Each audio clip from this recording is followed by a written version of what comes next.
Hi, and welcome to Couch Conversations Beyond the Textbook, where real talk meets real life in the world of mental health. We're your hosts, Abby and Bethany, two therapists who have been through the textbooks and are entering the trenches. This is a space where we unpack what they didn't teach you in grad school, the messy, the meaningful, and the moments that shape us as professionals and people. So grab a seat on the couch and let's dive in. Please note that the content of this podcast is for informational and educational purposes only.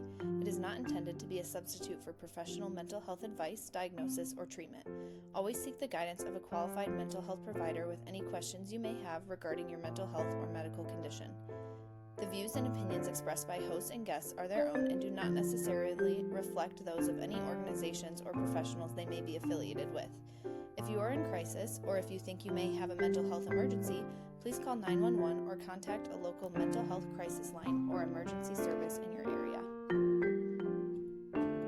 Hey, welcome to Couch Conversations Beyond the Textbook. I'm Abby. And I'm Bethany, and we are your hosts. Cheers. Cheers to that. With our coffee. Today, we're just kind of doing a check-in episode where we're at as counselors. I have been back to work for like 4 weeks now from maternity leave, and Abby's been working since September. So we're just going to chat with each other about where we're at and let you guys into the conversation. And we have noticed that we've gotten a lot of new followers in the last couple weeks, and so probably wouldn't hurt to do a little bit of that. Yeah. And to kind of reintroduce ourselves a little bit. For sure. Where are you at today as a therapist? Today as a therapist. Well, I'm currently at your house. Physically? I'm feeling good. It is a journey, and there are good days and bad days. I am realizing that when you are solely focused on counseling and not school, that it is a different kind of stress, but it's also like a more rewarding, obviously. And this season that we're in, like it being cold and, spring is so close, but so far it's been heavy. I have had a lot of really, really heavy sessions. Yeah. I think that is so hard as a therapist when you're also like living life and doing your own thing, and like winter's hard for everyone. So I think that gets hard when then you have clients that are also struggling and you're having to carry that and your own stuff and your own personal life things. Yeah. As you well know, I have two middle school aged kids, and middle school is a very, very difficult time. And so we are navigating that in our personal lives and what it looks like. And I'm also seeing middle school aged kids in our practice. And so it's a very tricky balance of navigating it in your personal life while also helping kids navigate it from an outsider's perspective. Yeah. And it's difficult. Yeah, for sure. I think working with kids during this time, because there's not a ton of self-awareness there, right, would be hard too. Yeah. Like, especially in just the winter is tricky for sure. I have noticed it's surprisingly more difficult with my own than it is with other people's, which, I mean, I guess that makes sense. But you think you've gone through all the schooling and all this experience and you're doing it every day, and then you come home and it all goes out the window. And yes. You have no idea what to do. Yes. I struggle with that so much with people in my personal life. A lot of times I just do not know what to say to them, which is so weird because there's this, feel this internalized pressure of feeling like I should know what to say because I have the education. I work with clients and like I do well with clients. Like I don't always know what to say with clients, but I don't feel as much pressure. Like I can let the room work itself, That's the difference, I think, is just when you're in with a client, you're not expected to know. You're expected to guide. And when it's with somebody in your life, they look at you as you have all the answers. And there's so much pressure with that. Yeah, for sure. And I think when you don't know what to say to someone in your personal life, I wonder if sometimes they're coming to you because they think that you'll know what to say. Yeah. So then it just adds to that. Yeah. That pressure. There's a lot of times where people that I love are in pain and I am like, I don't even know what to say, which a lot of times there's nothing you can say. Right. Like, I feel like a lot of times, in grief, even with clients, there's not a lot you can say. But definitely, even when people in my personal life are struggling with anxiety or depression, a lot of times I'm like, maybe you should go talk to someone. Yeah. Like, I'm happy to support and listen, but maybe it's better for you to go talk to someone that can like guide you in different ways than what I'm able. Absolutely. Because obviously, when it's someone that you love, you're not going to be unbiased. You're not going Yeah. to be like, And it hits yeah, very close to home. And it does. Yeah. when it's something that feels very heavy and big, it's more scary. Is that word more scary? Is it scarier? It's I think either. scarier Yeah, either one. than if it is a client who you're a little bit removed from. Yeah, it's just that's kind of where we're navigating right now. And I mean, we have an amazing support system in place in our family and in our around us, and so that's really helpful. But Yeah, yeah, it's an interesting dynamic to navigate through. definitely. For sure. So how about you? How are I things? am doing good. I am just like reminded, I really love my job. I love working with clients. It feels so rewarding. There's definitely hard days and there's trickier clients. Like, Yes. and it's so interesting to just, I feel like sometimes between sessions is like whiplash because you'll have like one client who's like super talkative, runs the whole session, and then another one who's like super dry and you really have to like work Yes. for it, or super unaware of like, any emotional really getting deep. It's like you Yeah. have to work harder to get deep with them. Yeah. But it's such a challenge either way. And I love that. Like The challenge is pretty great. Yeah. yeah. And I love seeing the growth with clients. And I feel like you start to see it. So you can start to see it so quickly in sessions. Well, Yeah. with kids, it's a little slower, but with adults, I feel like if they're motivated, their change starts to happen or can start to happen quicker. Yeah. And that's been super exciting. Like I have a few clients who I'm already seeing that with. So that's been really exciting. And yeah, I love my job. I love working with clients. It's been super great. I feel like I'm able to, the 2 days a week has been perfect. I have told people like, I feel like I'm able to be a better mom because I have a little bit of time doing something else that I'm passionate about, like pursuing something else that I'm passionate about, that I can come home and I'm oddly rejuvenated in the mom area. Yes.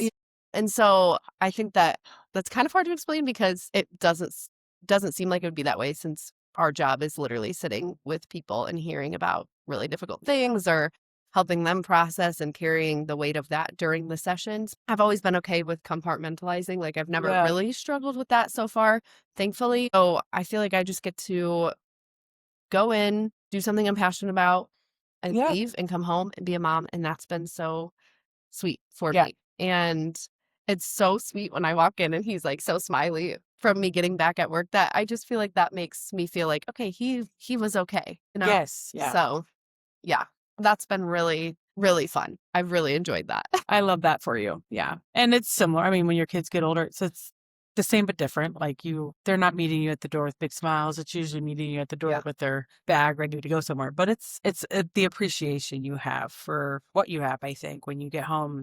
Yeah. Even in the difficult seasons. Yeah. Something that I'm kind of interested in knowing is, what is something that you thought in grad school, like they really harped on, it was something you shouldn't do in session and you do it? Just recently, I've been getting a little more comfortable in sessions, and that like I have like blankets and stuff like that I'll like put a blanket, like right now. Yeah. I'll like put a blanket on over, and like I feel like that was something in grad school. Like I had a client the other day and I felt like it almost gave me permission to do this. She was like, "Can I take my shoes off?" I was like, Yeah. "For sure, like get cozy." Like I have a couch in my office that clients usually sit on, and I'm in a chair. And I was like, "Oh my word, of course, get cozy." But then I felt like it kind of gave me permission to get cozy. Yeah. And so then I was like, well, of course I want to be cozy. Like we're sitting here for an hour just, chatting. That's something that in grad school I like never, ever would have done. Yeah. And I think that also it reminded me that when I do something like that, it gives my clients permission to then do something like that. Yeah. Or even just like playing with the fidgets. Like I have a couple of the like stress balls or whatever that have the stuff in them or whatever. And I'll like fidget with those because I am a more fidgety person. And that's been, something that I'm like, offer it to my clients. Like, hey, if you want to use this, you're more than welcome. And I feel like that's been something that in grad school you would just not. No. Yeah. not They would do. frown on that. And it's funny you mentioned that, because there have been 2 instances at our practice where, one, I was really cold one day and I walked around the entire day with a blanket wrapped around my shoulders. Yeah. Went and got my clients that way. Yeah. Like I just all day. And then there was another day where my shoes were giving me a blister and I walked around in my socks all day. Yeah. It's like not even questioned. Yeah. So Yeah. Yeah. It's kind of fun. It It makes is. it like a little more, you get to be human You at get your to job, be human. Yes. which is fun. Yeah. I love that. Yeah. I think that grad school can feel really strict. Yes. Which very, is good. Like you should be trained to be more strict than you for need sure. to be. But yeah, it's definitely way more laid back once you get in the room. And I think part of what I love about that is I have seen counselors myself and I have seen the very strict. Yeah. And for me personally, that's not my personality and those never worked out. It was the ones that were very laid back and very like, come as you are. I mean, I am too. And like, let you know that they're a human being. Those are the counselors that I always resonated really well with. For sure. Yeah. So. I love the like more laid back vibe. And some people might not, and that's okay. But yeah. And I mean, if like, you kind of get a feel for the room, I should say. So if a client's coming in and like crying, I'm not probably going to be like making myself comfortable, like while we're, while she's there or they're in distress or whatever. Yes. But you definitely can just kind of read the room and read what the client wants or, that kind of thing. Yeah. Yeah. Awesome. Well, good. I love that for you. Thanks. I love working. It's not something, I don't know. I didn't know how I would feel going back to work. And I've really enjoyed it. It is just a different experience when you're working with clients. It's hard to even put words to it. Yeah. It feels very, I don't know. Grown up? Yeah, grown up. We're in the real world. We're in the real world. Doing the thing. Do you ever get nervous about like, now that you're in the real world, there's like not as much protection, it feels like? Guidance. Yes, I do sometimes, especially when you're feeling kind of stuck. We went from having group supervision where we would present cases to each other and help each other through them to having any group supervision. Yeah. We do still have our individual supervision one-on-one, which we can do the same, but it can feel very like there are moments where you feel almost lonely in it. As far as like, you can get stuck or you could be in session and be like, I now don't really have anything to do. And it felt safer to feel that way in grad school. Yes. Yeah. Because I was a student. Yes, for sure. And there's not like, I am always like, it doesn't feel like there's as much protection is a weird word, but like you're kind of just like out in the real world and you have your own license now that like you're responsible for. And yeah. Okay. Slight pause because the baby woke up. So we're back.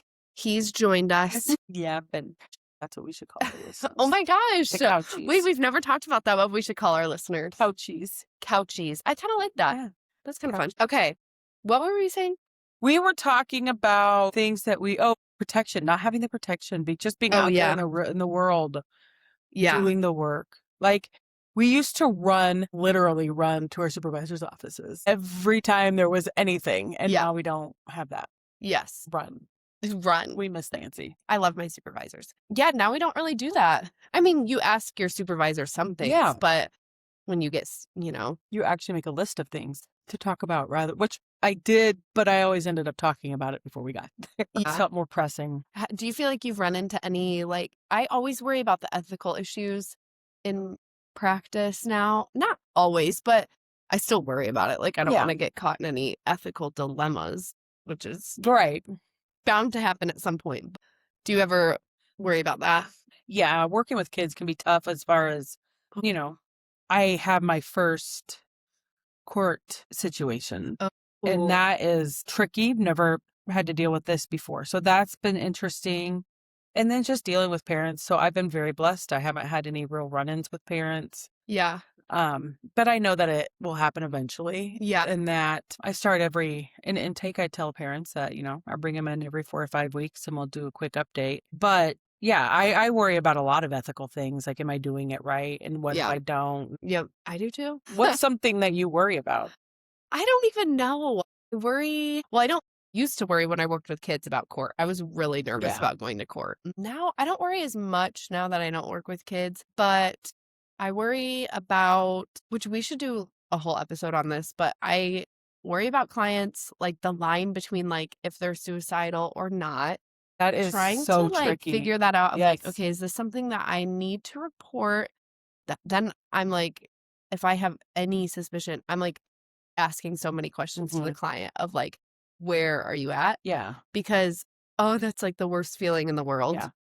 It is so tricky. That feels, I guess that's not really, an ethical thing. It's like a safety. It is an ethical thing, but it's more of a safety thing for our clients. But that gets tricky. Or again, not working with kids anymore. But when I always would get nervous about like having to call DCS or something like that. That like gives a pit in my stomach to think about having to do that, which is so necessary. Yeah. Like if there was something going on, we need that, but we have an obligation to report.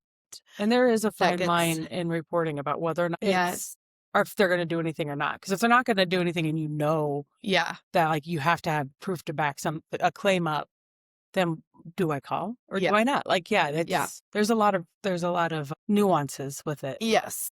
Yeah. So I have a question about the suicide thing with you. So when we were in our internship at the college, there was a very like structured and strict guideline that we followed when it came to suicidality and suicidal ideation. We don't have that now. No. We don't even have pre-printed safety plans. Yeah. So we know, and I'm assuming this is what we were taught at Grace is if somebody mentions it, and it's more than just a thought, like it's more than just I'm having this ideation. Yeah. But if this is how I would do it if I did it. Yeah. We're supposed to write up a safety plan. Yeah. What does that look like now? So this actually at the first practice I was at over the summer before I had the baby, they did not have safety plans either. And so I ended up like looking up one that I would use with clients, which I haven't had anyone that's been suicidal or homicidal here. Okay. So far, I would probably end up just doing the same thing. I feel like I do safety plans, not a ton, but if I have like any feeling that something could happen, we're doing a safety plan. One, because I want to protect the client, but two, I want to protect myself. Like if there was something that did happen and I ever had like one little inkling or feeling about it, and then something happened, like I want to be able to confidently say like I did what I needed to do for that situation. Yes. And like sometimes you really might not know, and that's okay. Like you can't blame yourself, but I would hate to be in a situation where I had a feeling and I didn't do it. I didn't do a safety plan, and then something happened, and now I have to live with either, there could be legal ramifications, but even just the like having to live with the mental and emotional ramifications for myself, which would be really hard. Yeah. So I lean towards like if someone's having active thoughts, I'll do a safety plan. But if they have, any of those three things, plan, intent, or means, we're doing a safety plan. Yeah. Like it doesn't have to be all three if it's just one of the three. Which I think is the safe way to go. I mean, we'd rather be safe than sorry. And then it's out of our control as to whether or not they're going to follow it. Right. But we have the documentation and the paperwork. Something that I've seen a lot of is when they come in and already have a safety plan from community health center. And I feel like in private practice, and you've had more experience in private practice than me, so you'll be able to correct me if I'm wrong. If somebody's coming in and they're suicidal, more times than not, they have that. Have you had that experience? Yes. Okay. I have had that experience. Do you just rely on the pre-made safety plan then that was made from somewhere else? No, usually I'll still do my own. I have had clients that are like, oh, I've already done this. And I'm kind of like, too bad we're doing it again. Okay. Because if I don't have access to that safety plan, I'm not necessarily, it's not that I don't trust the client, but I'm like, maybe you did do this, but you didn't do it with me. So we're going to talk about it. Right. I want to be on the same page. So I guess if I have access to the safety plan, it might be different, but I haven't been in that situation yet. Have you been in a situation where you just have them bring in their pre-made safety plan? I haven't. I recently just had a client who went to an inpatient unit, and so they forwarded their safety plan over to me. Okay. With her release documentation. And so that is what we have agreed to use since I now have a copy. And that makes sense. I feel like that means you're on the same page with it. And that's why I haven't done a safety plan, or I haven't had a client where we've had their safety plan or they've given me access to a different one. That might be a different situation for me. When we were in grad school, there were a lot of rules and regulations and things that we had to follow. What is something that you have been surprised to see is not as big of a deal as you thought it was going to be? Rather than something you do that you thought was against the rules, something that you've been surprised to see has been less of a big deal. That's a good question. Do you have an answer to that you're thinking of? Yeah, I have a couple, but again, it's so different for me because I'm not seeing adults. And I haven't seen adults in my professional career yet. But it's the the fidgeting, but I fidgeted in grad school and just took the points off because I can't not. Yeah. So that was always something I've done. But the other thing is how do I want to put this? The focus in the room is so much different than what I expected it to be. When I was in grad school, yes, I was known as having a loud, rambunctious room office. Yeah. We laughed a lot. But it was still very structured. And there are days that, and it's probably because I work with kids, but there are days that it is just flying by the seat of my pants. Yeah. And it is. And sometimes those are my best sessions. Yeah. Yeah. I think that is one thing. In grad school, I would go into the session feeling like, which we kind of talked about this last episode, but feeling like I need to have a plan for the session. I'll look over the past case note and be like, where did we end? Like, what did we talk about?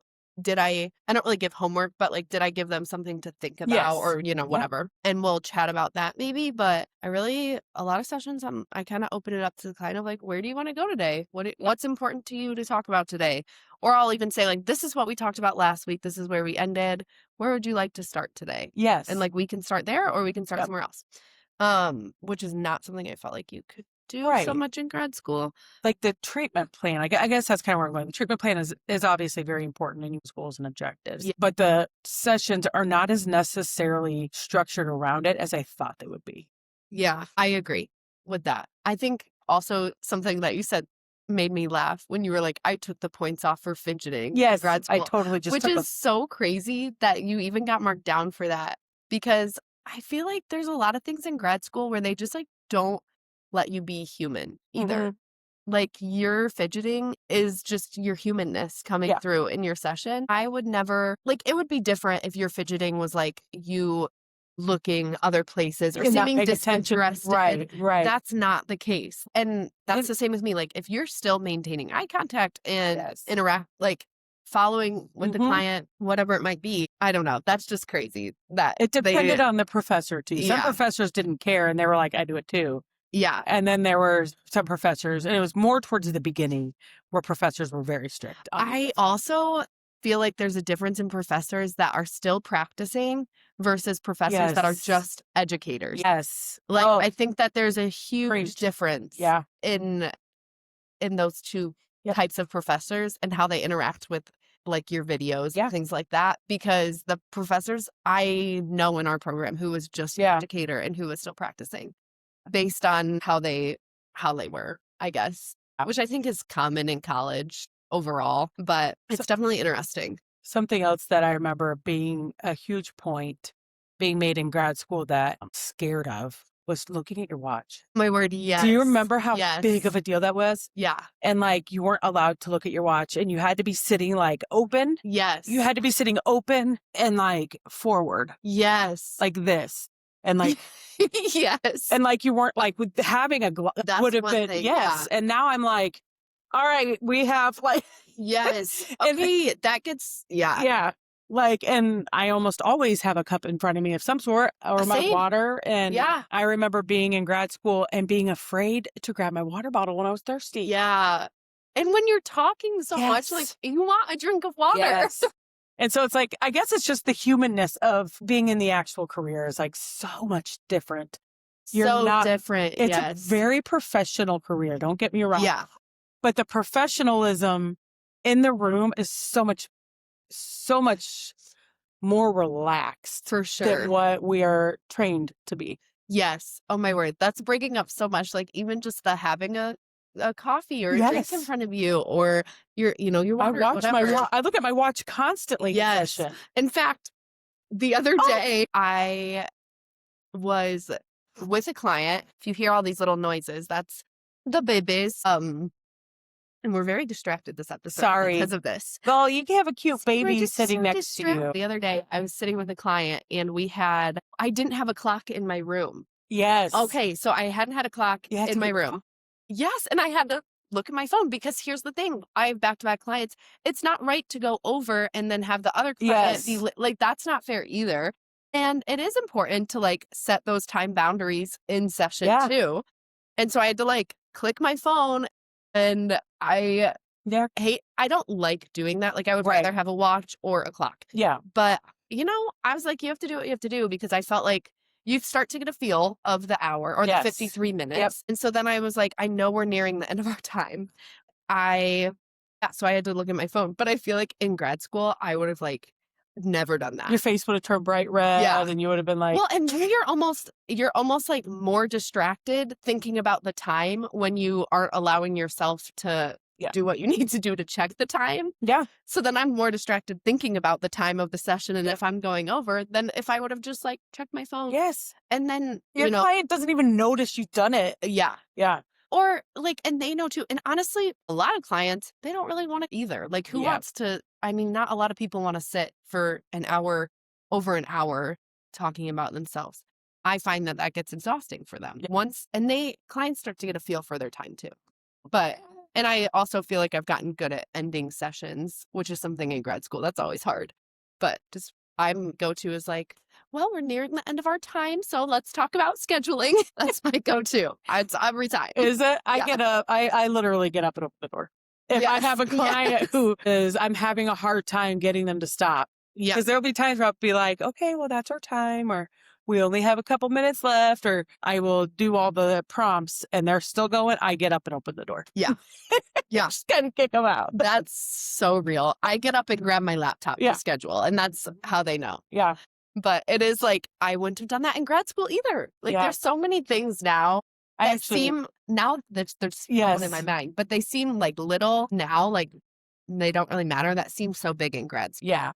At grad school is actually when I started doing that. Yeah. The sitting forward though, That was, remember, made me it was laugh. so Yeah, you real. have to sit open towards the client and sitting Yes. forward. I mean, I don't know how many times I've actually sat like this just because it's comfortable. Yes. I used to like lean. Okay. In grad school, I started like leaning over and like playing, like Yes. fidgeting with my earrings. And I was always like, oh my gosh, if my professor sees this, they're going to be like, you can't Sitting be doing like that. this. Yeah. That's another thing. The other day in session, I saw this video that was like me as a therapist trying not to yawn, trying to like hold back my yawn in Yes. session. For anyone listening, if your therapist yawns, it's not a personal No. to you. It's just sometimes We're tired. I'm like, I'm still listening. I was like holding my Yes. breath, trying not to yawn with this client. And it wasn't because I wasn't engaged. It was literally just like, you can't control that. Yeah, Like not sometimes I'm always. just like, I'm just yawning because I'm Yeah. tired. And that's okay. I'm still engaged. I'm still listening. Yeah. Or if I'm gonna yawn, I'll like take a drink of water really Yes. fast. That is like another blessing of working with kids is they don't care. Yeah. Like I just let it fly. Yes. I just yawn. They're probably yawning too, to be honest. Thing I did recently with a teenage client, we were playing a game of Uno. Yeah. And I did a no-no. And I didn't mean to, but she beat me. I was kind of like, I was doing really well and I was winning. And she came out of nowhere and she won. And I said, oh, damn. I go, like I was shocked. I could not believe I did it. And it was a big no-no. And my client laughed really hard. Now, luckily she was, like I said, she was a teenager. I don't think it would have, it would not have slipped with a kid because they're kids and most, I let them in. And luckily I have a good relationship with this client's parent. So I wasn't overly worried about it, but I was like, Abby, you can't do that. Yeah. So there are definitely some big no-nos that slip from time to time. Yeah. But with kids, most of the time they don't even you can do a lot of the things with kids that you couldn't do with an adult, like checking your watch or hitting your phone. I have clients who we use my phone to look up videos they're talking to me about that they want me to see. Yeah. So we actually utilize my phone and it's usually therapeutic. But when they're trying to explain something to me that I'm not understanding because I'm old. Yeah. So for sure. It's most definitely different with children. Yeah. That brings us to we're introducing a new segment on our podcast called Couch Confessions. Couch Confessions. Which is things that we do as a therapist that not that you're not supposed to do, but that probably They shock us. that you wouldn't do in grad school. Yes. Yeah. Or that you're told not to do. I feel like we've talked a lot about some couch confessions today. We have. So yours, That was my big one. That was my big one. Yeah. Couch confession today is, I don't even know what I do. I feel like we've talked about so many of them that I don't even have an answer for today. But I would say the biggest thing that I do is that sometimes I am like probably more expressive with a client. Like, okay, let's say I have a client that's like, I broke up with my boyfriend, like he's such a loser. I'm like, oh yeah, girl, he's a loser. Like I'm gonna agree with you. Or when a client tells you somebody has done to them, you're like, what? Yes. They did that? Yeah. Yeah. Yeah.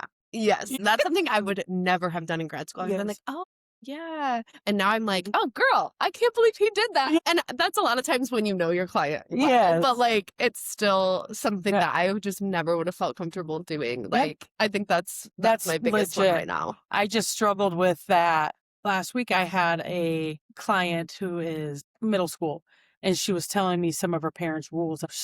How strict they were. Yeah. And it was so hard for me to control it because it's her parents. I can't, you cannot undermine a parent's parenting. Yeah. But I was like, oh my word, that is very strict. Yeah. And so there are definitely situations where you're like, you have to fight to keep your composure. Yeah. But then in situations that are like that, yes. Yeah. I mean, you guys are a team. You're on that client's side. Yeah.